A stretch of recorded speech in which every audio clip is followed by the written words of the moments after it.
you take your time, no rush.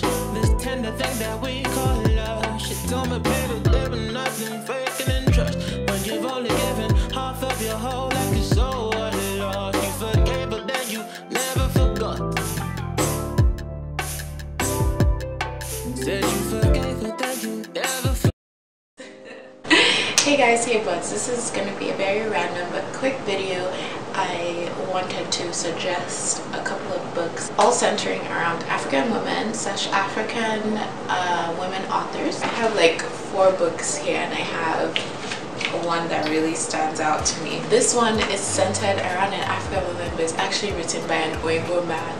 Oimbo man means white man. But this is one of the best books I've ever read. I've read it twice. It's called Little Bee by Cleaves. Freaking awesome. Obviously you can't say African feminist authors without mentioning Chimamanda and Adichie. Like, bro, I've just read Purple Hibiscus and I freaking am obsessed. So this is the second one. I'll go a little bit more into detail. The third one is Secret Life of Baba Segis Wives. It's by Lola Shoneyin. It's kind of an older one. Definitely goes back into tradition and older Yoruba kind of tales. This one, oh my god, Children of Blood and Bone by Tomi, Adeyemi. Oh my god. Literally when you say twists and turns, this is twists and turns. It took me a little bit longer to actually read this book because I'm not into the fantasy version of things, but honestly if you're in the market for books by African feminist authors, this is one of the good ones, and I think there's going to be a screen adaptation. It really draws upon older things like Orisha, the ancient Nigerian gods and goddesses, and people that we don't really talk about because of newfound Christianity and religion. This book really pulls upon that, and it just gives me a vibe of culture and really being rooted in Nigeria. Even if you don't like fantasy, you'll enjoy the process. The girl is also coming of age, so she starts off really small, and through the book you get to see her progress and grow, and those are my favorite kind of books.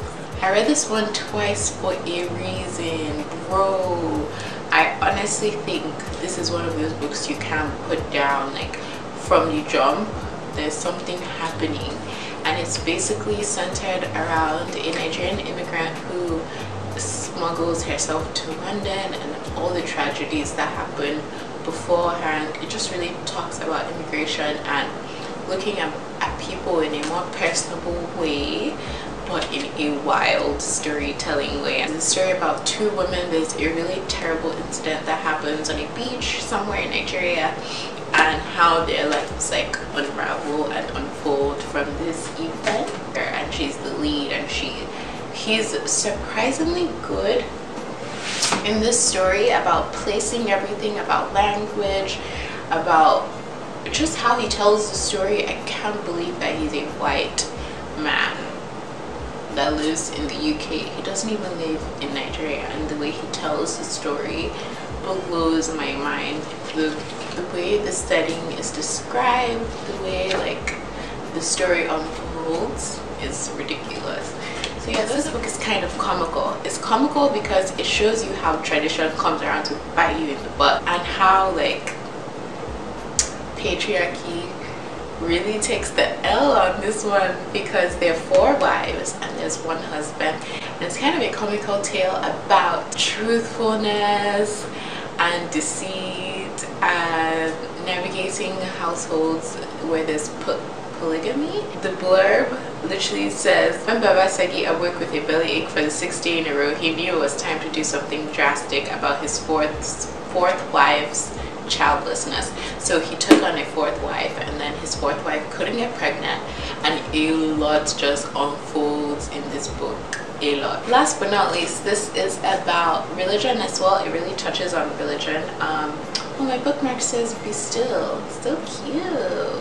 It really touches on religion. A girl who grows up in a Catholic home, just her experience growing up in a Catholic home, but Catholic home rooted in Nigerian culture, which is a very different experience. It kind of makes me sad thinking back the story about this book. It's so weird how emotions, like, I really love books. just navigating growing up. She's navigating like so many different things in her life, and also navigating wealth and happiness, and how there isn't necessarily always happiness in wealth, because there's an experience in the book where she gets to go to one of her cousin's houses where they aren't necessarily wealthy, but she sees a lot of happiness and she sees a lot of difference in how their everyday life is and their interactions. So it's just interesting. Like, this book, it's like you're there, you know. It's like the way Chimamanda describes the scenarios and the settings, it puts you really in the place and in the perspective. So this is one I would recommend. Those are 4 really good books I would recommend by African feminist authors, or at least women who are African. I think they were all Nigerian, and then the one book by the white guy who is centered around a Nigerian female character. Those are my 4 recommendations for this month. Happy International Women's Month. I'm just gonna make it a month.